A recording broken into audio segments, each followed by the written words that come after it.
Hi friends, welcome back to my channel. இன்னைக்கு video ரொம்ப ஒரு ஹாப்பியான நியூஸோட ஸ்டார்ட் பண்ணிடலாம். ஆமாங்க, நம்மளோட சேனல் ரியா ஃப்ளேவர்ஸ் தமிழ் 1000 சப்ஸ்கிரைபர்ஸை தாண்டி வெற்றிகரமாக போயிட்டு இருக்கு. சப்ஸ்கிரைபர்லாம் ஒரு பெரிய விஷயமா அப்படின்னு பல பேர் நினைக்கலாம். ஆனால் எனக்கு ரொம்ப பெரிய விஷயம். ஏன்னா நான் 2019 வீடியோஸ் போட ஸ்டார்ட் பண்ணேன். இன்ன வரைக்கும் 227 வீடியோஸ் நான் அப்லோட் பண்ணியிருக்கேன். இருந்தாலுமே பல பர்சனல் ரீசன்ஸ்னால என்னால் கண்டினியூஸாக அப்லோட் பண்ண முடியல. அதனால தான் 4 இயர்ஸ் ஆயிடுச்சு 1000 சப்ஸ்கிரைபர்ஸை நான் ஏர்ன் பண்ணுறேன். இருந்தாலும் பரவாயில்ல, இன்னைக்கு நான் ரொம்பவே ஹாப்பியாக இருக்கேன். இந்த டே என்னைக்கு வரும் நான் ரொம்பவே ஈகராக வெயிட் பண்ணிட்டு இருந்தேன். என்னோட சேனலை சப்ஸ்கிரைப் பண்ண சப்ஸ்கிரைபர்ஸ் எல்லாருக்கும் நான் மிகப்பெரிய தேங்க்ஸ் சொல்லிக்கிறேன். இதே போல் உங்களோட சப்போர்ட்டை எனக்கு கொடுத்துக்கிட்டே இருங்க. ஸோ இதே போல் பயங்கர ஹாப்பினஸோடு நம்ம இந்த வீடியோவை ஸ்டார்ட் பண்ணலாம். வாங்க வீடியோக்குள்ளே போகலாம். இன்றைக்கி மார்னிங் பிரேக்ஃபாஸ்ட்டுக்கு பூரியும் உருளைக்கிழங்கும் பண்ணலான்னு தான் ரெடி பண்ணின்னு இருக்கேன். அதுக்கு உருளைக்கிழங்கு வேக வச்சுருக்கேன். இது கூடவே பூரிக்காக எண்ணெய் காய வச்சுருக்கேன். பூரி எல்லாமே தேய்ச்சி முடிச்சாச்சு. இப்போது 1 by 1 பொரிச்சின்னு இருக்கேன். ஸோ பூரி எப்படி சாஃப்டாக பண்ணுறது, பூரி சப்பாத்தி இது எல்லாமே எப்படி சாஃப்டாக பண்ணுறது அப்படின்ற வீடியோ நான் ஆல்ரெடி அப்லோட் பண்ணியிருக்கேன். உங்கள் யாருக்காவது தேவைப்பட்டதுன்னா டிஸ்கிரிப்ஷனில் லிங்க்கு கொடுக்குறேன், போய் செக் பண்ணி பாருங்கள்.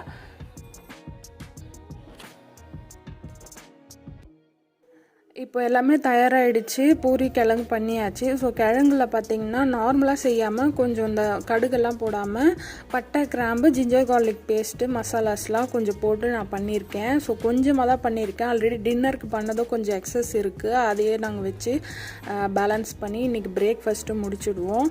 ஸோ பிரேக்ஃபாஸ்ட் முடிஞ்சிடுச்சு. அடுத்து லன்ச் ப்ரிப்பரேஷன் போயிட்டுருக்கு. ஸோ லன்ச்சுக்கு ஒயிட் ரைஸ், தக்காளி ரசம், ஸோ சிக்கன் கிரேவி பண்ண போகிறேன். ஸோ ஒயிட் ரைஸும் வச்சாச்சு, தக்காளி ரசமும் ஒரு கொதி வந்துடுச்சு. ஸோ ஆஃப் பண்ணி இதை இறக்க போகிறேன். ஸோ தக்காளி ரசம் ரெசிபீஸும் ஆல்ரெடி நான் போட்டிருக்கேன் சேனலில். வேணுன்றவங்களுக்கு டிஸ்கிரிப்ஷனில் லிங்க் இருக்குது, போயிட்டு பாருங்கள்.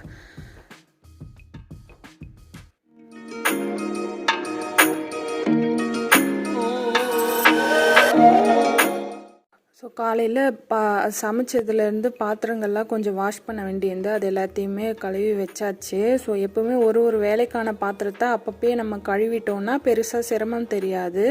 ஸோ இப்போ ஒயிட் ரைஸும் ரெடி பண்ணியாச்சு, ரசமும் பண்ணியாச்சு.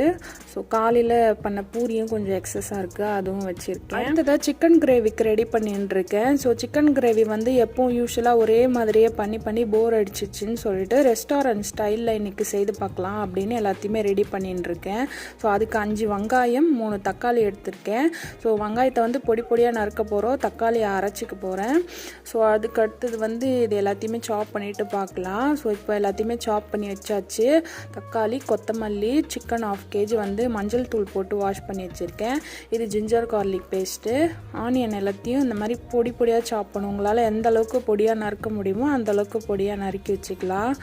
அடுத்ததாவது முந்திரி பருப்பு ஒரு 10 எடுத்து வச்சுருக்கேன், தக்காளி கூட போட்டு அரைக்கிறதுக்காக. மசாலாஸில் பார்த்திங்கன்னா மஞ்சள் தூள், மிளகாய் தூள், தனியாத்தூள், கரம் மசாலா, இது 4 மட்டும்தான் நம்ம போடுவோம். இப்போ சிக்கன் கிரேவிக்கு தேவையான பொருட்கள்லாம் ரெடியாக எடுத்து வச்சாச்சு. அடுத்ததாக இதுக்கு ஒரு பேஸ்ட் அரைக்கணும் இல்லையா, அதுக்கு வந்து ஒரு மிக்சி ஜார் எடுத்திருக்கேன். அது கூட நம்ம கட் பண்ணி வச்சுருக்க தக்காளி 3த்தையும் அது கூட ஆட் பண்ணிக்கலாம். தக்காளி சேர்த்ததுக்கு அப்புறமா முந்திரி 10 பல்லு இதையும் போட்டுக்கிறேன். தண்ணி எதுவும் சேர்க்காமல் எந்த அளவுக்கு நைஸாக அரைக்க முடியுமோ அந்தளவுக்கு நைஸாக அரைச்சோன்னா தான் நல்லா அதோட கன்சிஸ்டன்சி அழகாக கிடைக்கும். ஸோ அந்தளவுக்கு நான் நைஸாக அரைச்சிருக்கேன். இப்போது கிரேவி பண்ணலாம். அதுக்கு ஒரு பாத்திரத்தில் 5 டேபிள் ஸ்பூன் கடலை எண்ணெய் சேர்த்துருக்கேன். எண்ணெய் நல்லா காஞ்சதும் நம்ம நறுக்கி வச்சுருக்க வெங்காயம் எல்லாத்தையும் ஆட் பண்ணிக்கலாம். ஸோ வெங்காயம் வந்து கொஞ்சம் ஹை ஃப்ளேம்லேயே வச்சுக்கலாம். இது ஹை ஃப்ளேமில் வச்சு ஓரளவுக்கு லைட் ப்ரௌன் வந்தாலே போதும். அந்த அளவுக்கு நம்ம இதை வறுத்து எடுத்துக்கலாம்.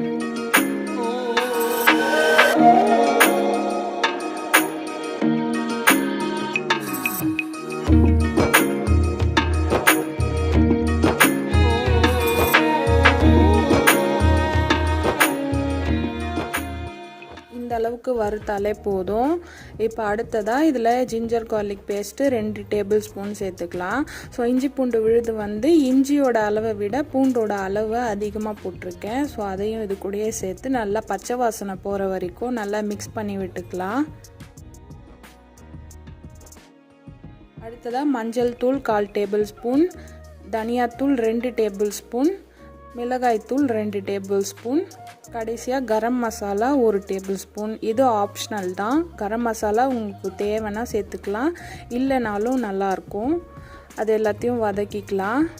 இது எல்லாத்தையும் பச்சை வாசனை போகிறதுக்காக சும்மா லைட்டாக தண்ணி வந்து தெளித்து விடுறேன். ஸோ இப்போ இந்த மசாலா வந்து நல்லா கோட் ஆகும். இந்த மாதிரி லைட்டாக நல்லா மிக்ஸ் ஆகி நல்லா ஒரு ஃப்ளேவர் கிடைக்கும். இந்த அளவுக்கு வந்ததுக்கப்புறமா நம்ம வாஷ் பண்ணி வச்சுருக்க சிக்கனை இது கூட எல்லாத்தையும் சேர்த்துட்டு தேவையான அளவு உப்பையும் இது கூடயே சேர்த்துட்டு ஹை ஃப்ளேம்லேயே வச்சு நல்லா மிக்ஸ் பண்ணி விட்டுக்கலாம்.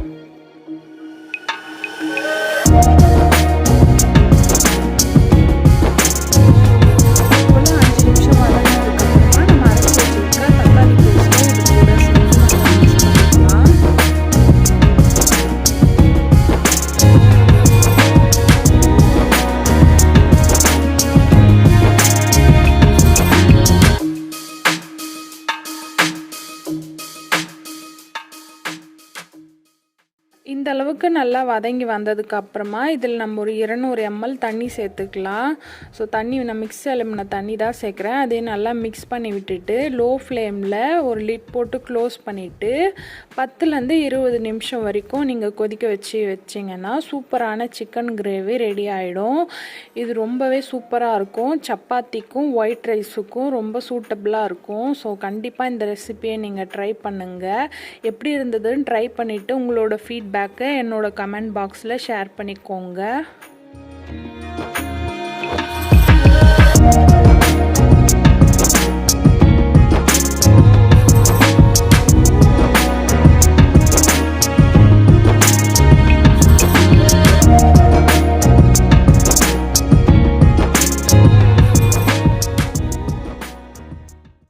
இப்போது எல்லா வேலையுமே முடிஞ்சிச்சு. லஞ்சும் ரெடி ஆகிடுச்சு. ஸோ சாப்பாடு பரிமாற போகிறேன். ஃபஸ்ட்டு சுட சுட ஒயிட் ரைஸ் வச்சுக்கலாம். அடுத்ததாக சிக்கன் கிரேவி, தக்காளி ரசம். இதோட சிம்பிளாக சூப்பராக நம்மளோட லஞ்ச் ரெடி ஆகிடுச்சு. நீங்களும் இதே போல் செய்து என்ஜாய் பண்ணுங்கள். அடுத்ததாக ஈவினிங் ஸ்நாக்ஸ் டைம் வந்துடுச்சு. ஸோ ஸ்நாக்ஸுக்கு ஆஸ் யூஷுவல் ஸ்வீட் கார்ன் வேக வச்சுருக்கேன். காஃபிக்காண்டி பால் கொதிக்க வைக்க வச்சுருக்கேன். ஸோ ஸ்வீட்டாக அதாவது சாப்பிடணும் போல் இருந்துச்சு. அதனால் வீட்டில் அவல் இருந்துச்சு. ஸோ ஸ்வீட் அவல் செய்யலாம் அப்படின்ட்டு 1 கப் அவல் எடுத்திருக்கேன். இது கூடயே ஒரு 4 டேபிள் ஸ்பூன் ஒயிட் சுகர் சேர்த்துட்டு நல்லா மிக்ஸ் பண்ணிக்கலாம். இது கூடயே 1 கப் சூடான பால் சேர்த்துக்கிறேன். இதை நல்லா சேர்த்துட்டு மிக்ஸ் பண்ணிவிட்டு ஒரு மூடி போட்டு மூடி ஒரு 1/4 மணி நேரம் வச்சோன்னா இந்த பால் நல்லா அப்சர்வ் ஆகி அவல் ஊறிடும். அடுத்ததாக காஃபி ரெடி பண்ணிட்டுருக்கேன்.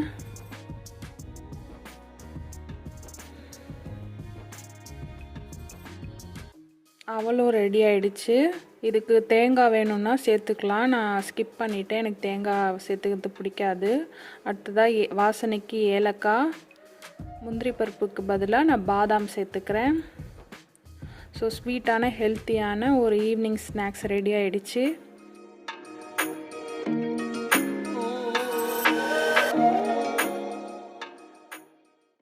இப்போது நைட்டு டின்னர் டைம் ஆகிடுச்சு. ஸோ டின்னருக்கு என்ன பண்ணலான்னு பார்த்தா சிக்கன் கிரேவி கொஞ்சம் பேலன்ஸ் இருந்தது. ஸோ அதையே வச்சுக்கலாம் அப்படின்ட்டு. அப்புறமா காலையில் பூரிக்கு பண்ண கிழங்கு கொஞ்சம் பேலன்ஸ் இருந்தது, அதையும் வச்சுக்கலான்ட்டு.